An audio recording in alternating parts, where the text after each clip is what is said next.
I'm your host, Angela Morales. Do you not hear me? Yeah, I can hear you. Sorry. I didn't mean to distract you. I was trying to point to like the two of us, but then I don't remember which side we're on. I was going to use... You're directing air traffic.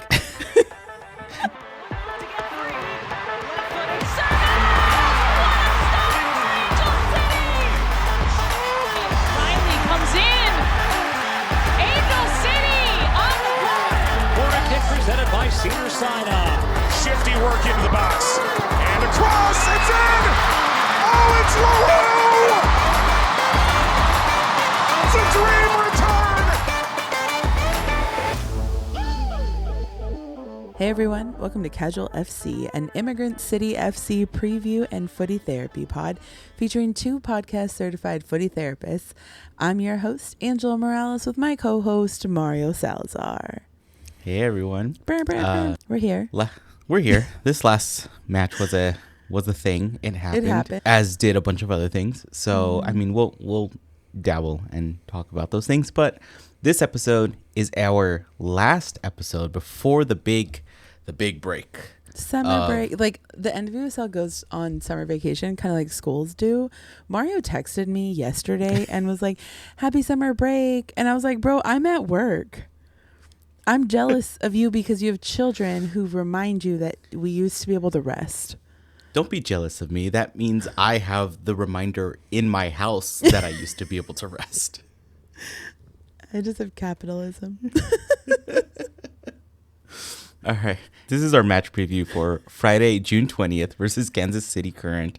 It's going to be at the Pizza Palace, CPKC Stadium, CPCK Stadium. CPCK. It sounds like you're calling a cat. Cat. It's just cats will just come. The game's going to be broadcast at 5 p.m. here in LA.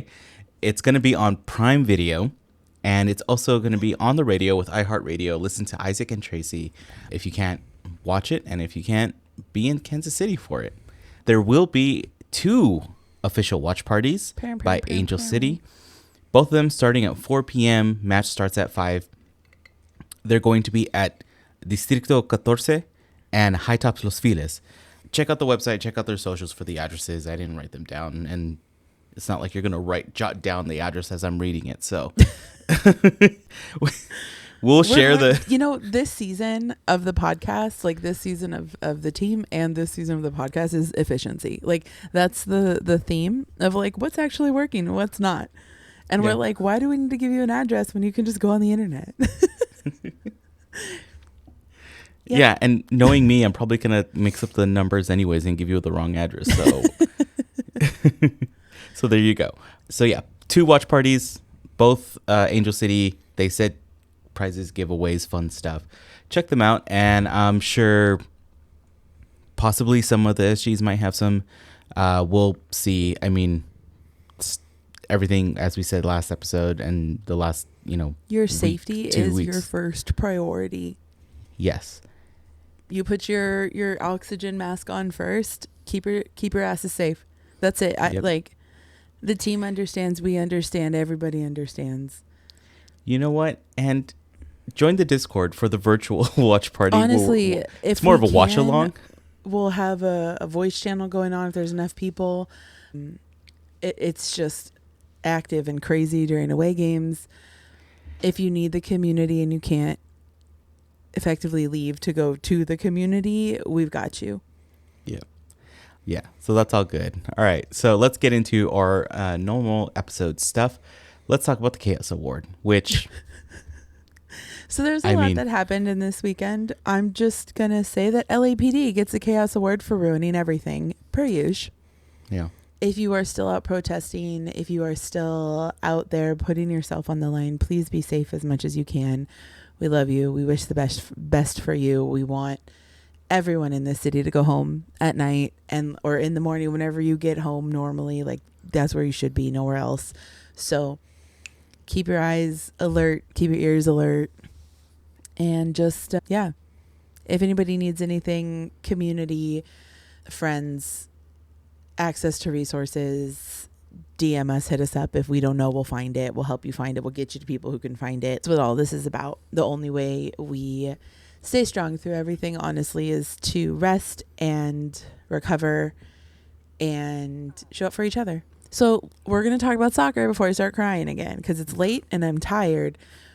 And when I'm tired, I cry easier. And I'm already emotional about other stuff. So bear with me.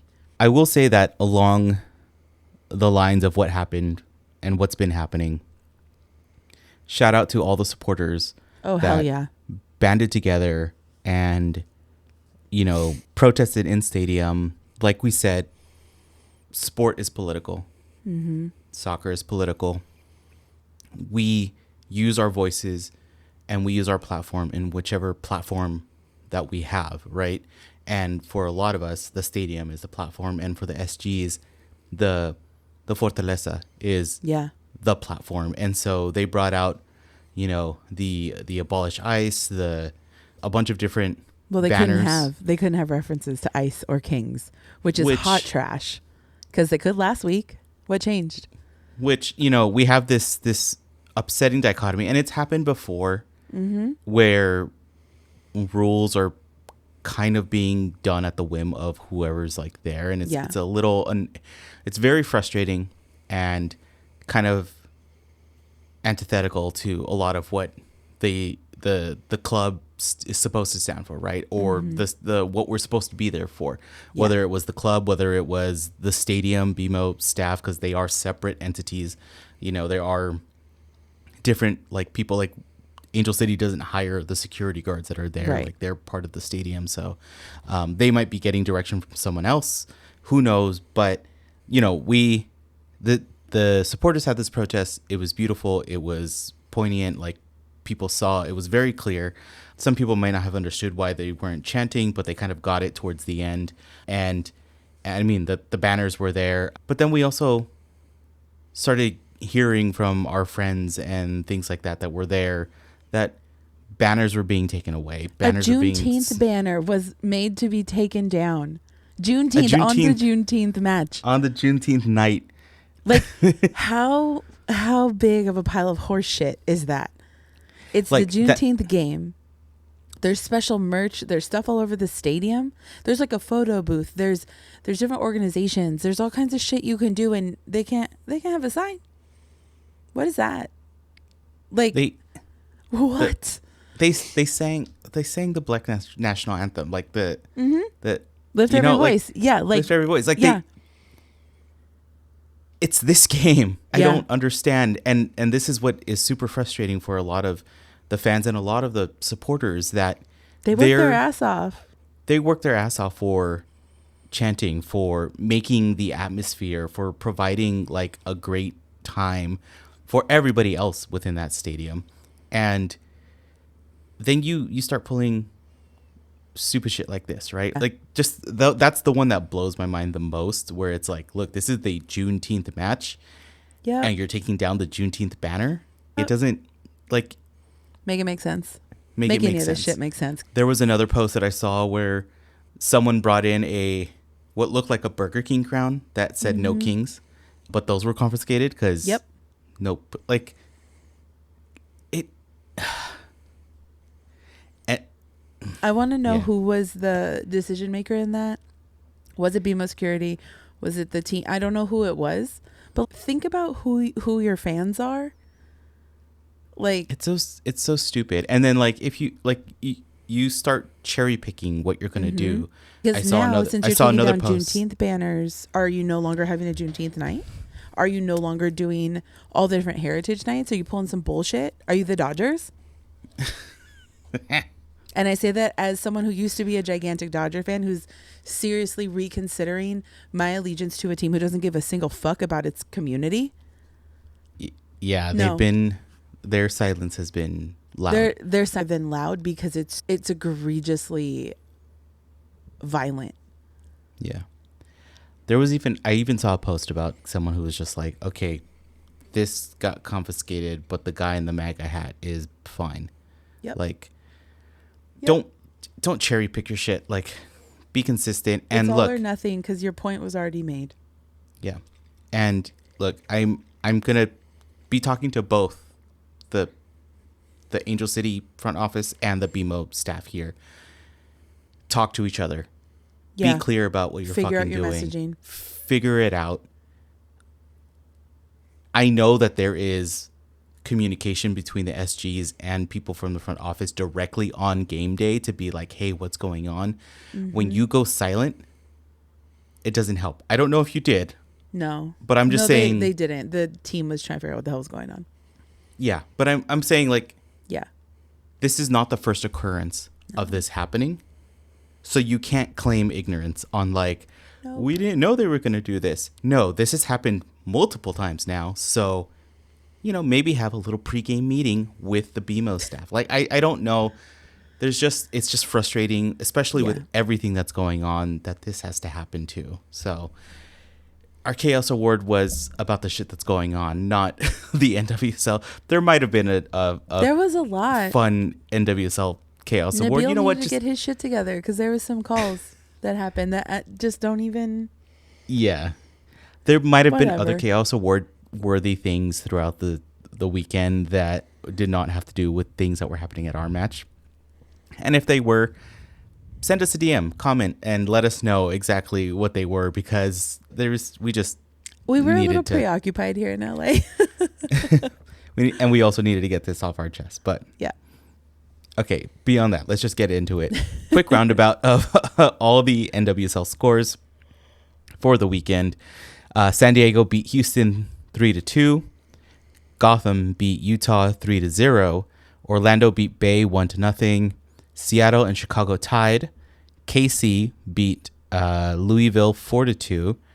Portland beat Washington 2-0. And then our match Happened. against North Carolina Courage happened. We lost with a 2-1 scoreline. I have a lot to say about this, but in a minute. You give the download of the game. I'll give the download of the press conference. Okay. Yes. So, downloaded the game. I attended the game. It was very much an audible. Like I was 50-50 on if I could attend the game. Yeah. And I attended very last minute. I got there and I was like speed walking to the stadium. Got into the stadium, heard the national the singers and everything like that. Heard the pregame festivities, and I was like, "Ooh, I got some time. I'm gonna grab a beer." I grab a beer. I'm in line. I hear the whistle. I hear the start, and then I see like the little picture-in-picture thing on the screen, and I see someone kicking. I'm like, "Okay, cool." I don't hear anything going on, so I'm like, "Okay." Got my beer. Went to go sit down. Right. Then at the 11th minute, Riley Tiernan, our Golden Boot leader for our team right now, scores a beautiful goal. And then I'm all excited and I'm like, all right. And then I got to go pick up that Chargers thing because there's a lot of stuff to do. A lot of stuff. So busy. As I'm walking away, I see the score being 1-1 and I'm like, what the hell? I was so happy to so sad. Mario came and sat up in 227 with Eva, my mom, Richie, and I. My coworker was there. Vera, who's normally there, couldn't be there, which is why my coworker was sitting up with us. But he came up and he was like, "You guys, this is what just happened to me." And all of us were like, "No, you were. Oh no." Yeah, it was fun. Oh man. All right. Well, and then, the game stayed 1-1 for another 80 minutes. The majority of the game. It The essentially majority of the game. negated itself. And then Yes. Yeah. This is one of those we've talked about ties that feel like a win. We've talked about ties that are just like drawn out and like just feel like a slog. This was one of those where if we would have tied, we would have felt like this was just a slog. This was just again, we're talking about things not quite connecting, not quite, they're inches off, right? Yeah. Inches forward or behind, just off. Things weren't connecting. Again, we've mentioned the fact that Strauss has only been here for 2 weeks now. Yeah. A week and a half at that Like point. truly. So we understand all of that. Yet it's really hard to be like, oh, we've had such a crappy season so far, and now we keep losing these things at the end. And in the 90+5 in the stoppage time. In the death. At the death, we get North Carolina gets a goal on us. Like a pinball goal. Just like yeah, bing, it was bing, just bing, bing, bing, bing. And that's all she wrote. That's what it was. Yeah. We lost. I felt really bad. I feel bad for the players when they have to do the like player of the game, and they're just like, I player don't of the give a game, shit. because like because it's like there's a sponsor, we have to do a player of the game. Have to do that. So MA, we feel for you. She was so pissed. She was so pissed that she had to be on camera. And like, I get it. I would have been just as mad too. She worked her ass off. The goal line save, like her and Megan Reed back there. And that's not to discount Miyabi and Sarah. And who came in for Miyabi? I don't remember. I don't know. But I don't know at this point. But like they held it down. Like defense was fantastic. What, like after the first 12 minutes of the game, completely different team. Yeah, like, and she was great. doing her little post interview thing of player of the match, and she's like, you could tell she was holding back some choice words, and like pointed out the fact that like this was not enough, and like we just keep losing these at the last minute. So there was that. Our resident expert casual here listens to the post game pressers. So I'm going to talk about it a little bit later once we get into the preview of the upcoming match, because it leads into that. So okay. Yeah, highly recommend listening to the unedited version too, because you get some real good shit. Yeah. Okay. I mean, that's the gist of the game. It is what it is. It happened again. We're very much at the beginning of the Strauss era here, so we got to call it what it is. It's just really early on into something brand new, into a system that was not working. So you can't just be like, hey, this needs to change on a dime. It's not going to. 3.5 years of things aren't going to change in 2 weeks. That's the hardest thing we have to remember, and keep our own expectations like tempered, not low, just tempered, because like stuff takes time. But again, we'll talk about that in a second. Not lowering the bar. We're just just tempering your expectations and being like, okay, they're not going to just go on a tear, beat every team by 25. You know, like it's not realistic. Yeah. So the other thing that happened is that Angel City, as a giveaway, walking in, cousin was very last minute, printed these shirts were they were very secret. Ooh, secret. Printed shirts that said Immigrant City Football Club. They changed the signage in the stadium before the game to say, instead of saying Angel City, it said Immigrant City Football Club. Yeah. On the back, it said Los Angeles is for everyone, both in English and Spanish. Both in English and Spanish, but it also said for everyone and then it was like kind of in very inclusive language all the way down. It was a beautiful shirt. Yeah.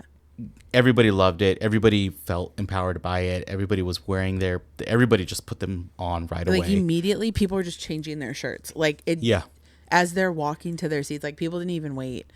It was one of those things where like, oh hell yeah.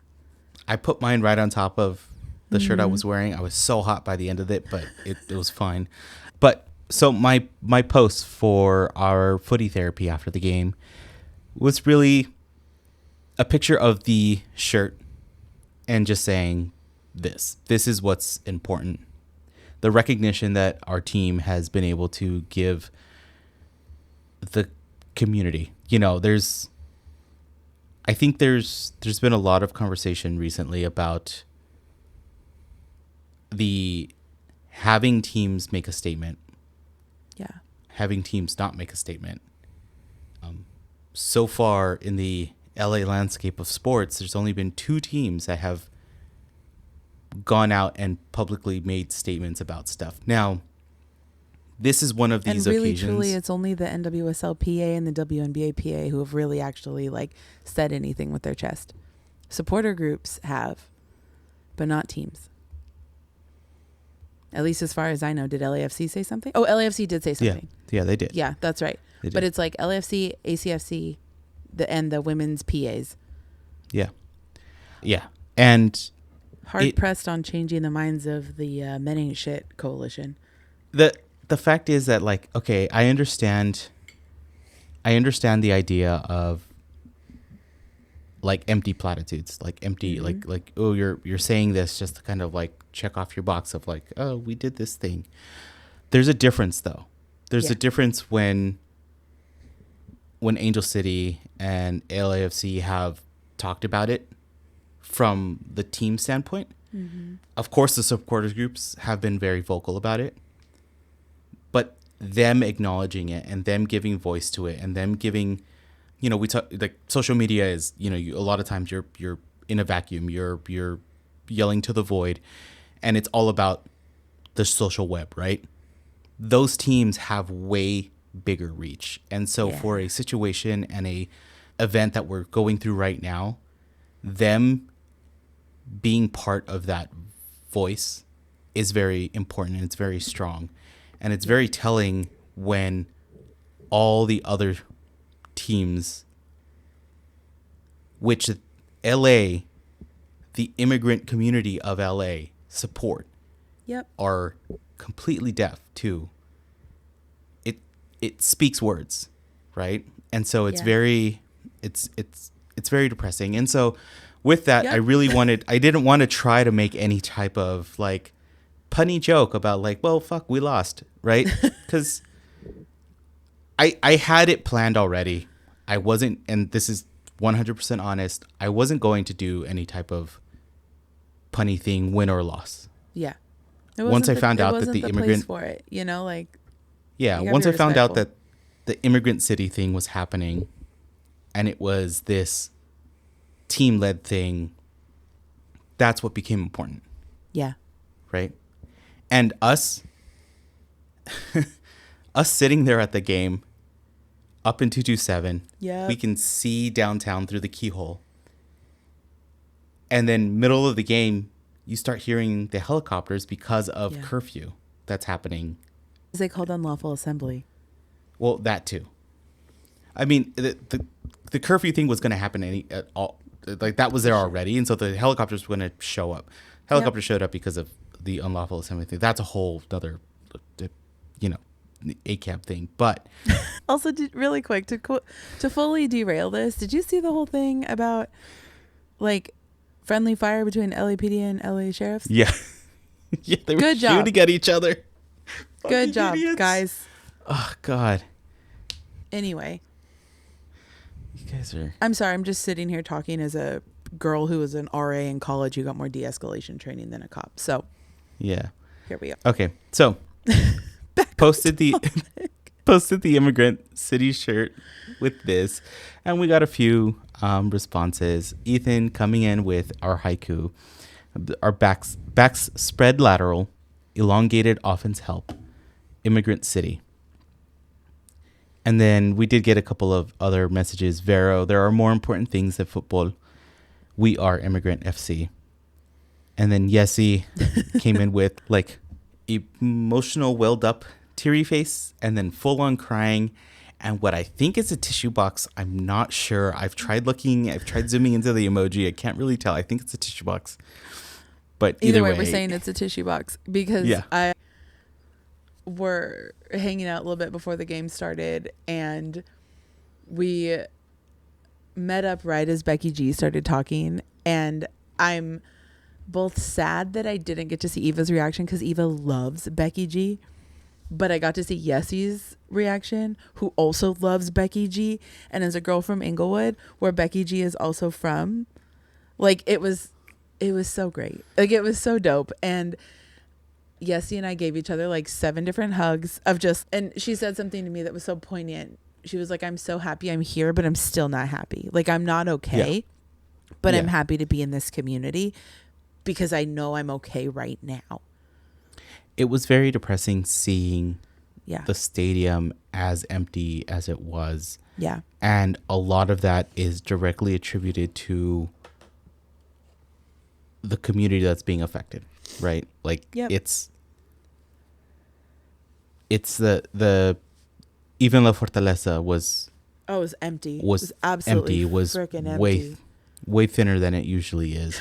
I mean, it really is because of the fact that people were scared, right? Yeah. People were afraid, and Rightfully so. It was very cute because my coworker Kenneth, who also dropped us a little message, he was like, "Is it usually this full?" And Eva was like, "It's empty. What are you talking about?" It was so sweet because he was like, "Wait, what?" And we're like, "No." He goes, "I didn't even think about that." Like, it was just like he hadn't put the two together. There's usually more people here, but he was like, "Oh, I just figured, like, this is a big turnout." We're like, they didn't even announce the attendance because it probably was like 10. That was probably half as much as it normally was. Yeah, it was just he's gonna laugh when he hears me say it's like it was such a like weird realization of what I've become accustomed to in our attendance at Angel City games. it is. I mean, And Angel City. because I looked around, I'm like, there's 10 people here. Yeah. Yeah. I honestly, there's like 3 or 4 teams out of all of them that have like large enough crowds where it's like you're in like 10,000, like the 8,000, 9,000 plus, right? Yeah. And then every other team under that, like you're kind of getting like lucky if you pull in the 5,000 on average, right? Like I get it, but we're spoiled. Are we spoiled? We're Would you call spoiled. that spoiled by Yeah. by having that atmosphere? And that atmosphere is brought on by the entire community that we have here, right?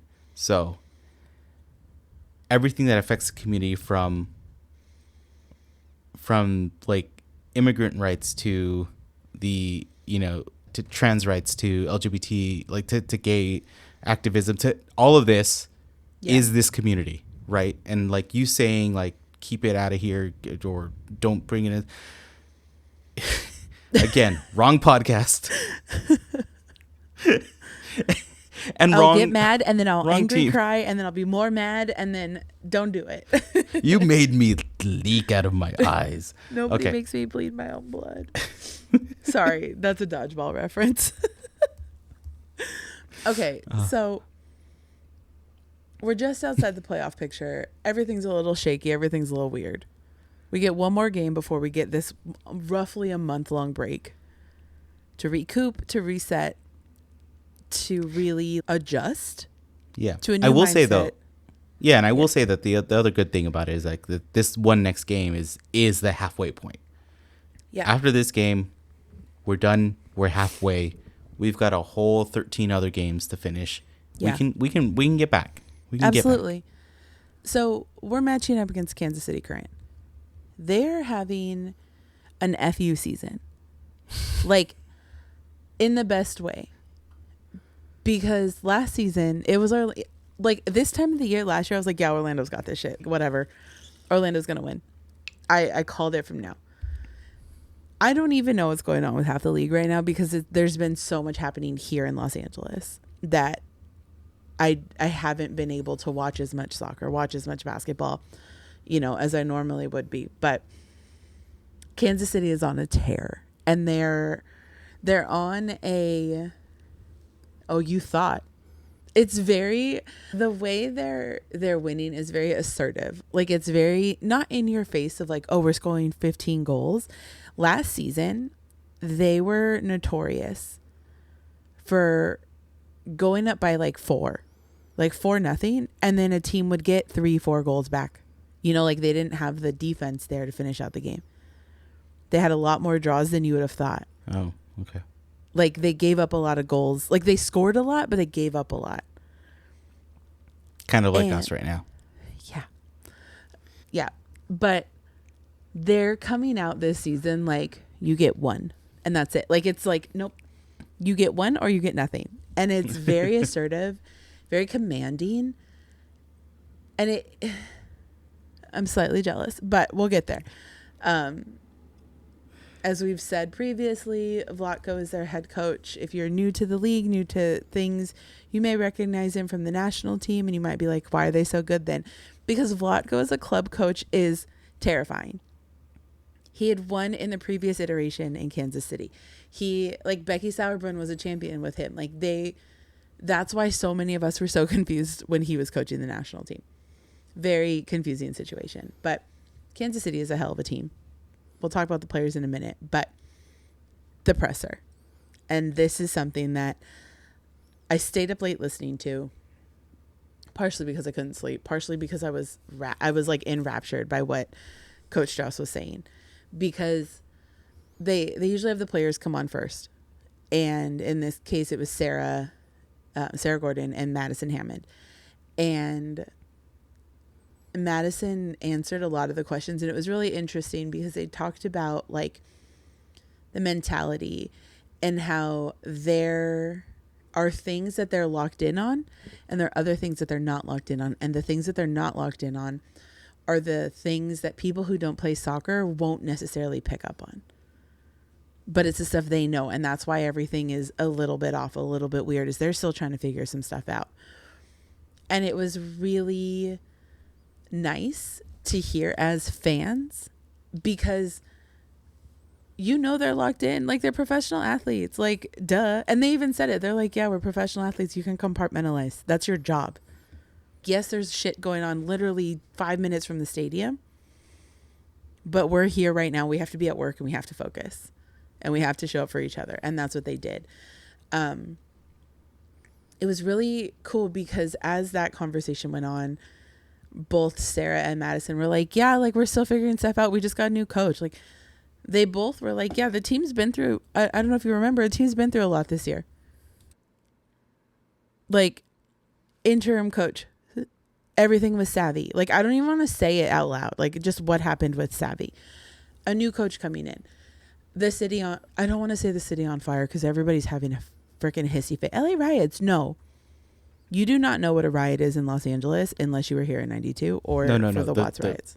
No, we had real fire that was devastating. Oh, well, yeah. The city was actually on fire. This is not the city on fire. No, but the way people are describing LA right now, like, please, if you're not from here, find somebody who is. They'll tell you to chill out.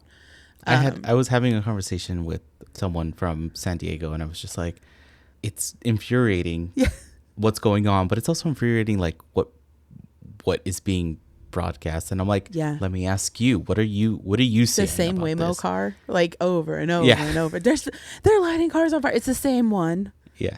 And like I was like, surveillance no. machines. I was like, but that's not what's happening. Like that happened on one block in one section like 2 days ago. Yeah. And there's been plenty of like, isn't that the news is so old then. now? Okay, sorry. Anyway, sorry. That's okay. So Strauss came in and they asked, like, you know, what do you think about this? What do you think? He's like, listen. He basically told everybody, like, chill. And like I said earlier, stuff takes time. You can't undo 3.5, 4 years of habits overnight. And the one thing that he mentioned that really, really struck me, he said, no, over this break especially, we need to take advantage of the time. He's like, I want to open all the closets, take everything out, unpack it, throw it away, you know, like really, really, really tear everything apart and just, you know, find all the things, get rid of what we don't need, take out what we actually do need that was hiding and figuring out what we have on the table. Because he said, if somebody is hiding something, if somebody is hiding behind something, you can't get better if you're keeping secrets from yourself, from other people, from whatever. It's going to be very much lay it out all on the table, shake it up, you know, like tie-dye it, change its colors, move it all around, you know, rip the seams, sew it back together, that kind of thing.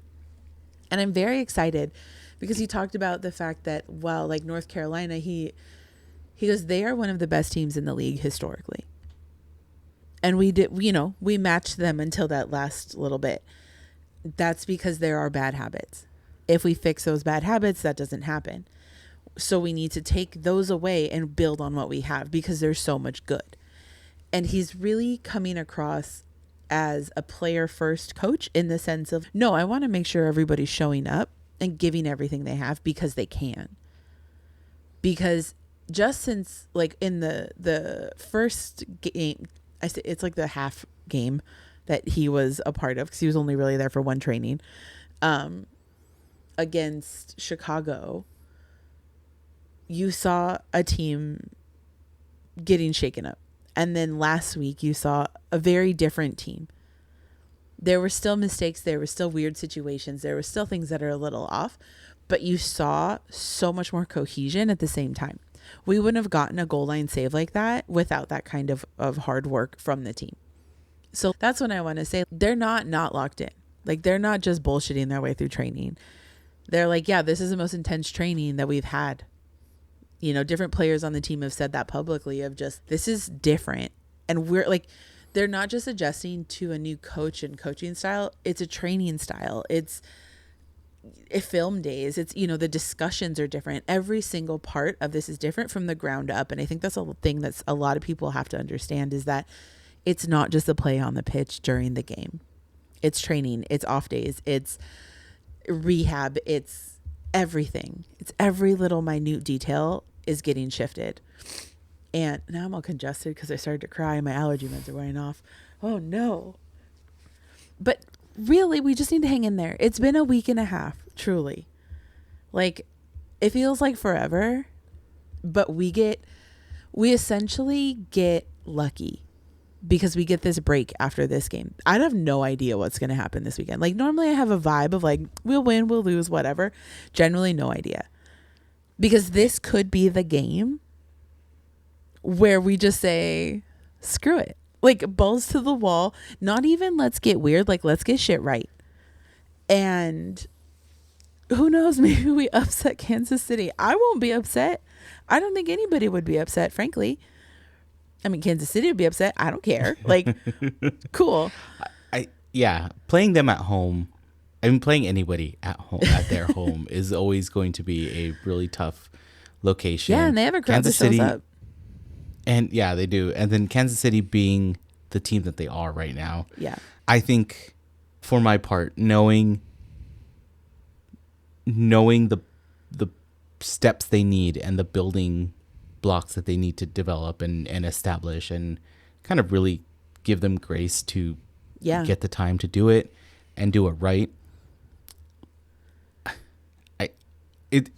I'm gonna go back to some stuff that we said, like maybe last season and then the season before, around this same time, about middle of the season. Yeah. Yeah. Let's try some shit. Like, we find ourselves again in this like mid-season position where everything's been turned upside down, right? Whether it's a new coach, whether it's massive injury that like has completely thrown the lineup to shit. Whatever thing that has happened to the team where we've never really had a fully consistent good year. No, I think that's the other thing people have to remember. Like, we've never had consistency, and that does a number on your mentality as a player. Yeah. Like, we made it through one season with a coach, and that was season 1. Because then Freya got let go season 2, and that's when Becky took over. And then Becky got let go season 3. And what? I guess we had Becky season 3. I don't even remember. I'm just trying to block it all out, and I think everybody is. But yeah, consistency is going to be really dope.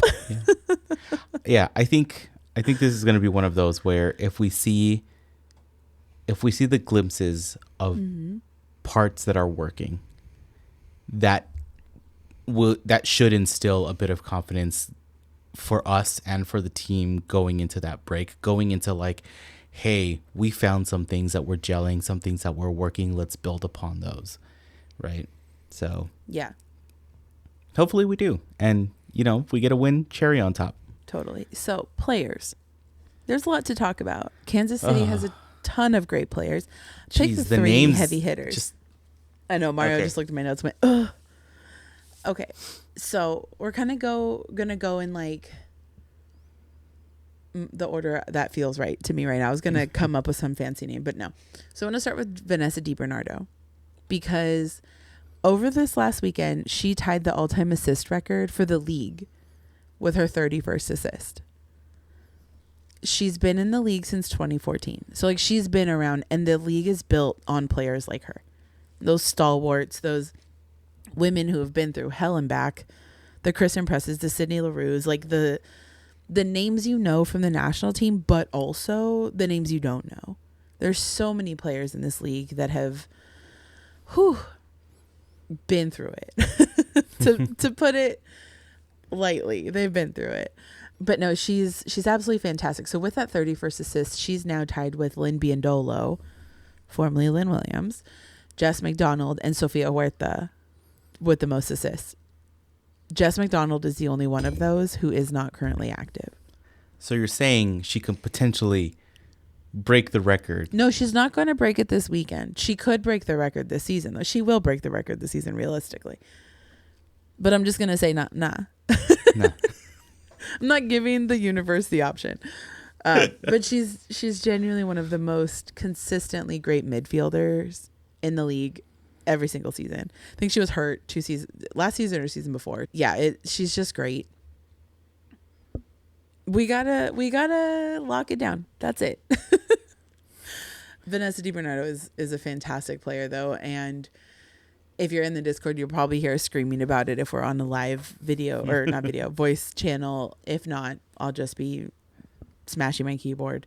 The next player, a name we've all become accustomed to over the last couple of years, Tema Chawinga. Easily one of the most exciting players I've ever seen play. Probably the league has ever seen play. She's so fast. She's so crafty. She gets abused on the field because the referees do not know how to call things. We've talked about this both previously about with her and Barbara Bonda specifically and other players from the African nations, which is horseshit, and they deserve better. But sometimes those hard fouls do come because you're so damn good. But there are others that are egregious, if you want to be crazy with it. He is somebody who is so fun to watch, but she can destroy all your hopes and dreams with the coolest soccer. Because right now, she is currently tied for second place in the boot race with Barbara Bonda. Because Esther is having, again, still, Esther is having a freaking insane season. You've got Esther in first place in the boot race. Barbara Bonda and Tema Chawinga tied for second with 8. And then you have Riley Tiernan with 7. Excuse me? Okay. But Chawinga, I hope she knows that we all just love her, genuinely. And if people don't, I don't give a shit about you. Like, you are not appreciative of a fantastic athlete. And that's your bad, and you're missing out. And you probably, like, I don't know, probably eat your boogers too. It's one thing to not like a player because they're on the opposition. You know, like, I don't like Tema Chawinga when we play her because I don't want her to score. That does not mean that I'm discounting her ability to be fantastic and her ability to be a world-class athlete. That's all. I'll put my soapbox away for that. And wipe my tears of my residual tears for a minute. Before I start talking about the Lola Bonta, I love Lola Bonta. This is okay. We've talked about it plenty of times before, especially when I talk about how much I love the WNBA. Sometimes it gets really hard to be a fan of a team because you love so many different players. I am still diehard Angel City. Do not take that as if I'm not. But it's really difficult to have a podcast where, like, my team's the best team, but also be like, but guys, have you heard of these other women? But guys, this team also has the best player. Yeah, like, this team is fantastic. And they all have such fantastic stories. Like, the skill on the pitch is fantastic. The stories off the pitch are fantastic. So I'm going to first talk about this thing because it rubs me the wrong way. And then we'll get into the other good stuff. So Lola Bonta is finally coming off her first national team call-up, her first cap, all the good things. She is now on record as, at 32, the oldest player to receive their first cap. I have no issue with this, with the exception of her trajectory being so similar to Sarah Gorden's, in the sense of scattered minutes and then just steadily working their way up through the league and then shot out of a cannon, and everybody knows their name. Where it's just like workhorse, just under the radar, hustling. And then all of a sudden, everybody has a Lola Bonta jersey in Kansas City. Everybody has a Sarah Gorden jersey. Like, somebody that sits like 3 rows in front of me has a Sarah Gorden jersey they got signed. And I'm like, yeah, because it's Sarah Gorden, duh. With that said, I'm just saying, if you're going to call up a 32-year-old midfielder, call up a 32-year-old center back named Sarah Gorden. And also a younger left back named M.A. Vignola, but that's okay. We'll get there. I love Lola Bonta. I'm so happy for her, but genuinely I wish Sarah Gorden would just get an effing call up. And she's talked about it. She understands things are different, whatever, but like, you can't use age as a disqualifier, whatever, if you're going to do that. Also, justice for Casey Kruger, whatever. Back to the good stuff for Lola Bonta. She is, and this is a common thread for a lot of Kansas City's players. They are a joy to watch play until you have to play against them. Like, I love watching Lola Bonta play. I love watching Tema Chewinga play. What's her name? DiBernardo, and then it's Z something. I can't think of her name right now because it's late. But there's certain players on Kansas City I love watching play. Love. Not on Friday. I don't want it. It's always tough. It's always tough when you're facing up the strong teams. And even the teams that you might consider not as strong, they still have star players. Yeah, right? yeah. This team is unmatched. Yeah, and it says so much about Lola Bonta as a human that when she got her call up, exclusively hell yeah from everybody you talk to. Fans, players, coaches, like, yeah, absolutely. Like, she's just great from everything I've learned. Her story is great. I'll probably talk about it next time, but not tonight. But she has custom jerseys that have an inscription inside.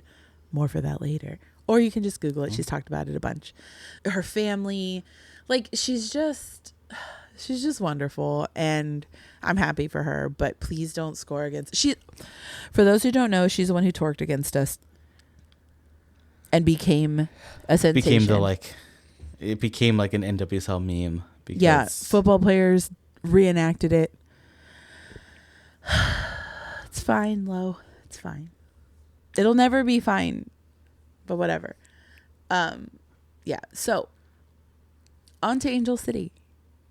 On to Immigrant City FC. Let's talk about it. So, the players I'm going to talk about tonight, obviously, if you have listened to one episode of this podcast, you will understand who I am, how much I love defense, how much it needs to be rewarded, how much I love our defense specifically. But yeah, so I mentioned her earlier, the Sarah Gorden.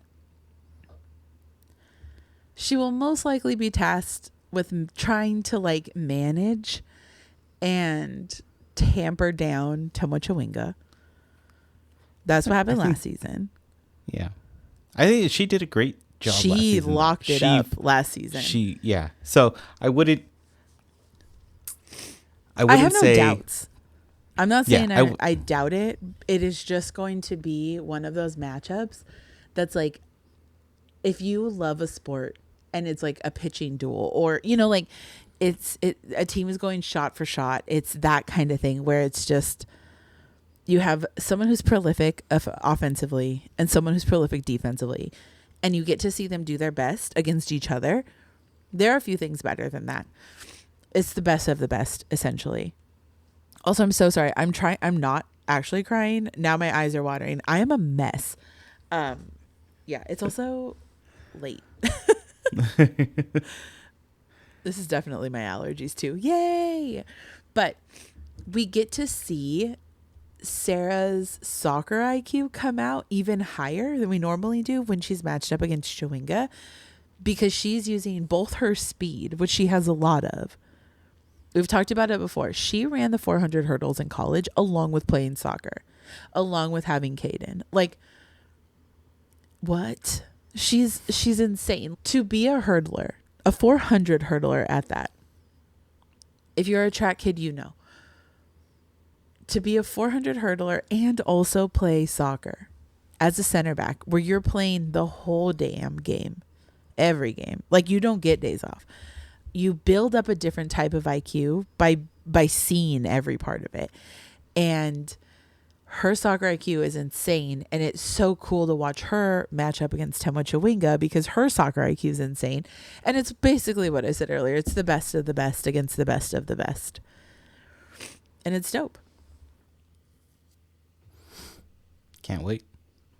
Yeah, very excited. I hope that Sarah can be Sarah and really lock it down, because that's what she does.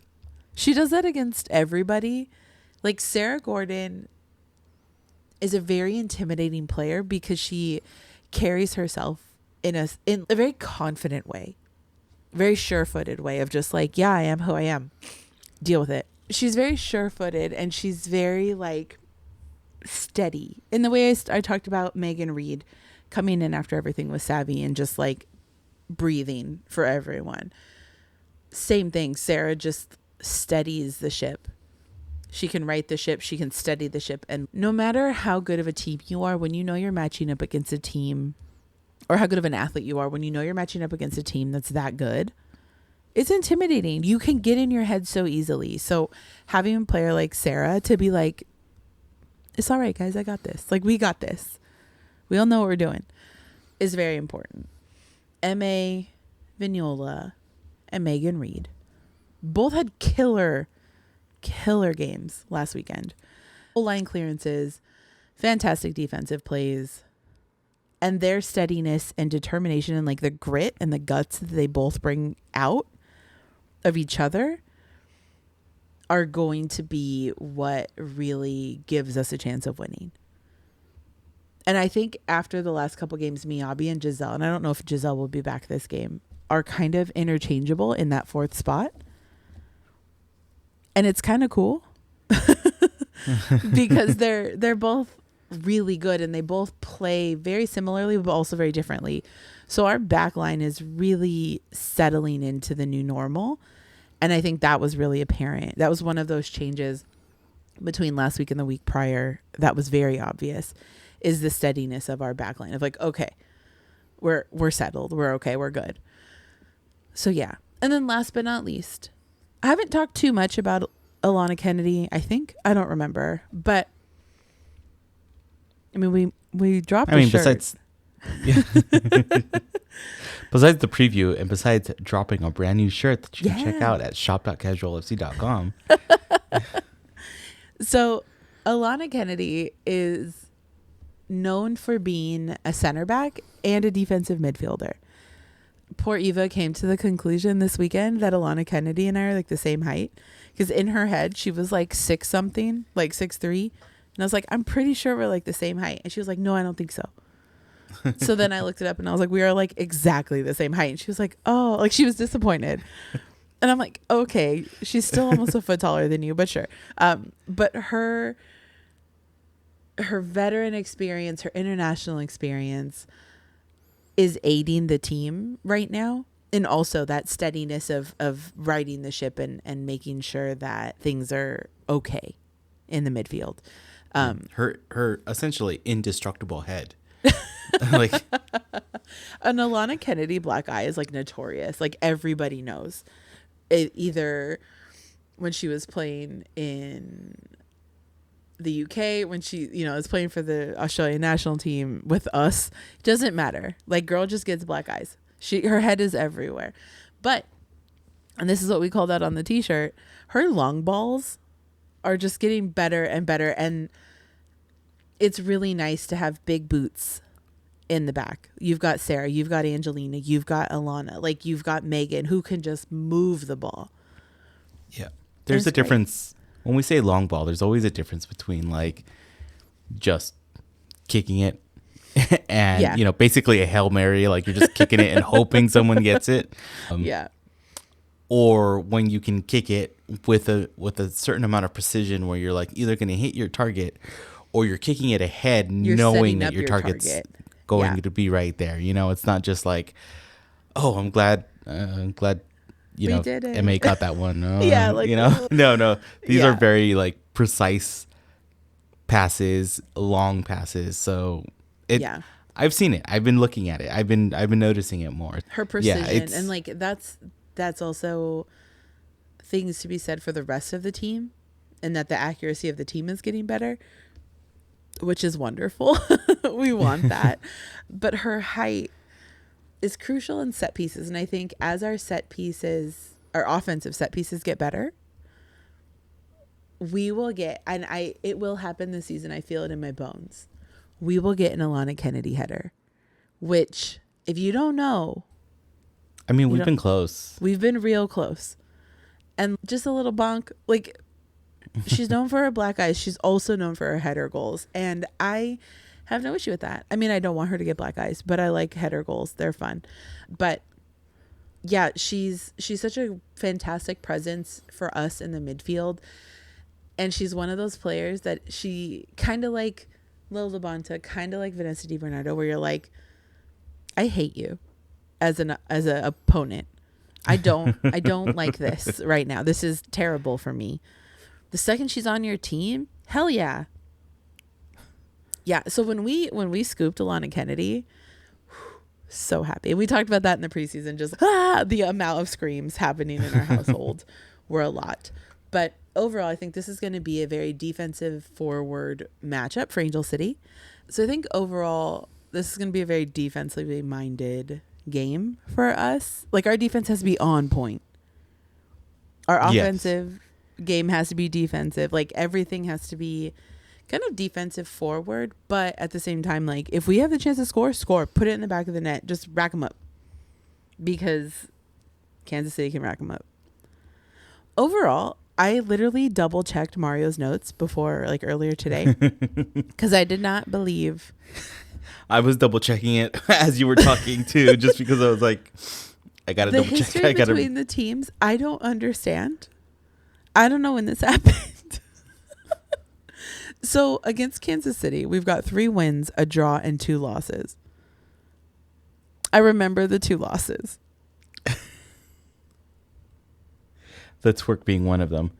And then the 4-2 where Rocky's goal got called back, and we never got a Rocky goal. And we never have an official Angel City Rocky goal, and I'm still mad. That was when Maddie Curry, that was a hell of a game. Apparently, history-wise, we're up on them, so let's just keep it that way. I don't hate it. Yeah, let's make it 4. Yeah. But that's pretty much it. It's going to be a hell of a game. It's going to be gritty. It's going to be fast-paced. I want to know how fast everyone is running. Like, that when they're sprinting, like, what are their top speeds? I wish there was an easy way to access that. Because, like, at one point, I know Lynn Biondolo, at one point, it was Ali Krieger. One of them was, like, running as fast as a horse. Like, it was insane how fast they were running, or how fast, like, their top speed was. And I want access to that number. I know they all have them. We'll figure out a membership to Opta, the analytics company there. Yeah, like, hello, please. I just need to know this out of curiosity alone. That's it. No reason. I just want to know. I don't need to do anything with the information. I just don't want to do anything with it. I just want to know it. But yeah, that's it. That's all I got. Well, that's all we need. And you know what? This game's coming. It's been a long first half of this season. It feels like it's dragged on years for so long, and so much has happened to the city of LA in that time that, you know what, this break might be good for everyone, for the team, for the fan base, for us, the podcast. Yeah. So with that, as a reminder, this is our last match before the summer break, the month-long break that's going to be happening. It's a match against the Kansas City Current on Friday, June 20th at CPKC Stadium. I got it right. It's going to be at 5. It's going to be at 5 p.m. here in LA, and it's going to be streaming on Amazon Prime Video. It will also be on the radio with iHeartRadio. Isaac and Tracy always doing a great call and a great play-by-play. And there will be 2 official Angel City watch parties, Both of them starting at 4 o'clock. One at Distrito 14 and at High Tops Los Feliz. Both of them, check out the socials, check out the stuff that we repost. It'll have the addresses on there. And yeah, so if you can make it to a watch party, great. But again, safety comes first. If you just don't feel safe for whatever reason it may be, does not matter what it is. Yep. You know where to watch it, and come join the Discord. It'll be fun. Yeah. I'm pretty sure we'll get if it's not a voice chat, it will be a very, very active text chat thread. So I can guarantee at least that. Yeah. And I will say I will not be in a voice chat for the majority of the game because my work, we're having a barbecue on Friday. Eva and I will probably be like, I have my iPad. Like everything will be charged. Like it's going to be one of those like, there's a soccer game. They'll understand. Maybe. But like Mario said, this is the last match before the break. And we too will be taking some time off during this, mostly to rest. And like Mario needs to spend time with his kids and like enjoy their summer vacation, even though we don't get one because we're grown-ups with jobs and all that kind of stuff. We'll be doing a mid-season report card check-in kind of thing, maybe a little mailbag episode. So keep an eye on the socials, keep an eye on the things. If you guys have anything you want us to talk about, any random stuff, ooh, we should do an AMA or something like that. And like have people ask us questions. Yeah, that could be the mailbag. It can be anything. We'll do an AMA mailbag. Yeah, but we'll most likely also probably pop in to talk about their friendlies that Angel City will be doing. But mostly, yeah, we're going to take some downtime to kind of rest and recover. It's getting hot. We need to prepare for the heat. With that said, if you are going to be out in the sun for any prolonged time, for whatever reason, sunscreen, water. If you know you're going to be outside at an event or something, prepare your body by hydrating beforehand. Liquid IV, drip drop, water, fruit, foods with water in the lettuce. Do yourself a favor and prepare sunscreen, hydration, and food. Because without those, your body will not withstand things as much. I do believe this is going to be a very active summer in the city for a variety of reasons none of us want, plus things we do. So, yeah. We'll see you on the flip side, guys. If you like what you hear, hit the subscribe button wherever you're listening. Check out casualfc.com for all the pod links. Follow us on socials at casualfcpod on Instagram, Threads, TikTok, and we're at casualfc.com on BLUESKY. As we've been saying this entire episode, come join the Discord. The invite link is on our socials. If not, just DM us and we'll send it to you directly.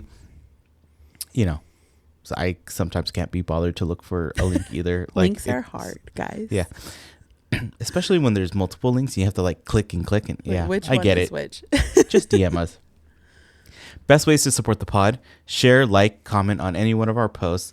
It's all about engagement. Leave a review on whatever you're listening to, and let other people find the pod organically. Best way it'll happen. Grab some merch at shop.casualfc.com. Let me say that one more time. Grab some merch at shop.casualfc.com. We did have two new things that we dropped this weekend: a Riley Tiernan shirt and a Alana Kennedy shirt. That Alana Kennedy shirt is flying off the shelves. Multiple people have ordered it, and I literally thought it up at the game against Chicago because she launched a ball, and I was like, oh, Lonnie's long balls is really funny. And Eva goes, why would you say that? And I was like imagine a meatball sandwich, a long sandwich. People love it. I don't know. Go check it out. Go check it out. It's fun. Also, if you feel so inclined, help support the pod by buying us a coffee. You can check out our link on our socials or just go to buymeacoffee.com/casualfcpod. And it's an easy way to throw us a buck or two to help support, the stuff that we're making and the rants that we go on, and all of that good stuff. And last but not least, tell a friend about the pod. It brings us good luck, and we package all that and we try to send it. And good luck, it fills all the cracks and crevices. So eventually we're gonna get it all nice and full, and they're all gonna be It's like having an overflow of floor good luck. leveler that you put down before you redo a floor. Yeah. When things are a little weird and you can't figure out where it's uneven, it just does it. It does it for you. Yeah. It's like the putty you put in for the nail holes in the wall, and you're like, you gotta even that out. So all of that good stuff. But with that, stay safe, everyone, and we'll catch you on the next episode. Okay, love you. Bye. Bye.